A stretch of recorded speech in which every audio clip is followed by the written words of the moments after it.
नमस्कार. या चॅनलवर तुमचे स्वागत आहे. आजच्या लेखाचे नाव आहे सज्जनांनाच संकटे व दुःखे का? काही लोक आनंदात तर काही दुःखात जीवन जगताना सर्वत्र दिसतात. परंतु या सर्वांची तुलना केल्यावर बऱ्याच वेळा एखाद्या सज्जन आध्यात्मिक कुटुंबावर एकामागून एक संकटे पाहून ईश्वर चांगल्या लोकांवर अन्याय करीत आहे व दुर्जनांना साथ देत आहे असेच वाटते. आपण आपल्या आजूबाजूला अनेक लोक पाहतो जे नेहमी देवाला दोष देऊन रडतात. माझ्याच वाट्याला हे दुःख का, असा प्रश्न त्यांना पडतो. दैव हे कर्माचे फळ आहे. मनुष्य कोणत्या घरी, कोणत्या जातीत, कोणत्या आईबापाच्या पोटी कोणत्या वेळी जन्म घेईल हे त्याच्या पूर्वकर्मानुसार ठरत असते. ती परिस्थिती त्याला नाईलाजाने स्वीकारावीच लागते. त्याचे चटके त्याला सोसावेच लागतात.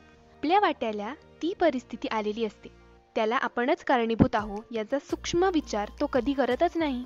पूर्वीच्या अनेक जन्मात आपण केलेल्या बऱ्या वाईट कर्माची फळे भोगण्यासाठी हा जन्म प्राप्त झाला आहे, याचा तो विचारही करीत नाही. पाप आणि पुण्य या दोघांची वजाबाकी किंवा बेरीज होत नाही, तर त्याचे भोग स्वतंत्रपणे भोगावे लागतात. काही लोकांना काही गोष्टी जीवनात फारसे कष्ट न करता आपोआप मिळतात, तेव्हा त्याचे कारण असते पूर्वपुण्य. परंतु माणसाच्या हे ध्यानात येत नाही. तो त्याचे श्रेय स्वतःकडे घेतो. पण जेव्हा परिस्थिती प्रतिकूल होते ती देखील आपल्या कर्मामुळे हे मान्य करायला तो तयार नसतो. मी असे काय पाप केले म्हणून ही वाईट गोष्ट माझ्या वाट्याला आली, असा स्वतःशीच विचार करून दैवाला दोष देत राहतो. पण आपले दैव म्हणजे दुसरे तिसरे काही नसून आपले पूर्वसंचित असते. हे त्याच्या मनाला स्पर्शूनही जात नाही. जीवनात आलेल्या परिस्थितीवर मात करून आपल्या जीवनात आनंद आणणे हे माणसाच्या या जन्मातील कर्मावर अवलंबून असते. त्यासाठी प्राप्त परिस्थितीत विचार करीत रडत बसण्यापेक्षा त्यावर मात करण्यास खंबीर मनाने जे प्रयत्न करतात ते पुढील आयुष्यात नक्कीच यशस्वी होतात. आलेली वाईट परिस्थिती, संकट, दुःख बदलणे एवढे सोपे नसते. त्यासाठी त्या व्यक्तीची मानसिक खंबीरता किती आहे यावर त्याचे यश अपयश अवलंबून आहे.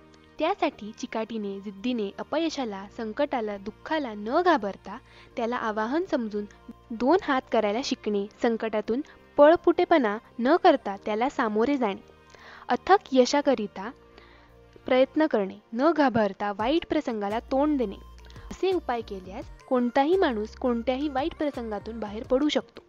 आयुष्यात असे प्रसंग येतच राहणार. मी त्याला शेवटपर्यंत न घाबरता धैर्याने तोंड देणार असे त्याच्या मनाने पक्के केल्यास असा माणूस मग हरणार नाही, रडणार नाही. सामान्य माणूस माझ्याच वाट्याला अशी दुःखे संकटे का यावीत हा विचार करतो.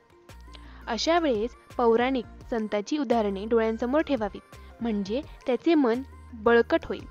जसे रामाने राजा असूनही 14 वर्षे वनवास भोगला. संत तुकाराम, ज्ञानेश्वर, एकनाथ अशा अनेक संतांनी संकटे दुःखे सहन केली. नवीन काळातील उदाहरणे द्यायची झाल्यास राष्ट्रपती अब्दुल कलाम, लता मंगेशकर, अमिताभ बच्चन यांचा इतिहास अभ्यासल्यास आज आपणास सर्वांचे यश दिसते. परंतु त्यांनी सहन केलेली संकटे दुःख दिसत नाहीत. सोन्याचा दागिना तयार करायचा झाल्यास त्या सोन्याला सुद्धा आगीत वितळून परीक्षा द्यावी लागते, तेव्हाच त्याचा सुंदर दागिना तयार होतो. म्हणून सामान्य माणसावर जेव्हा संकटे येतात, दुर्दैवी घटना घडतात, तेव्हा त्यांनी वरील उदाहरण विचारात घेतली तर त्याला त्याचे मनोबल वाढवण्यास मदत होईल व त्याच्या जीवनात परिवर्तन होईल हे निश्चित. समाजात वावरताना आपण नातेवाईक, मित्र व इतरांची तुलना करतो.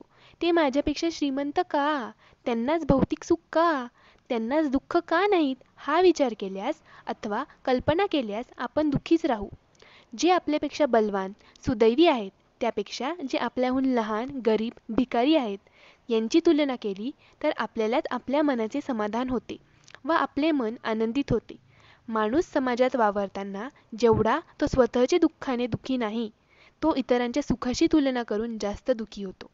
म्हणून जीवन सुखी आनंदी बनवायचे असेल तर जे भोग माझ्या वाट्याला आले आहे ते मी भोगणारच. जीवनातील नकारात्मक विचारसरणी काढून टाकण्याचा सराव केल्यास काहीच दुःख होणार नाही. म्हणून मन आनंदी ठेवून सकारात्मक विचार करून आपण भौतिक साधनांतही आनंद मिळवून आध्यात्मिक प्रगती करू शकतो. धन्यवाद. व्हिडिओ आवडल्यास व्हिडिओला लाईक करा, शेअर करा आणि चॅनलला सबस्क्राईब करायला विसरू नका.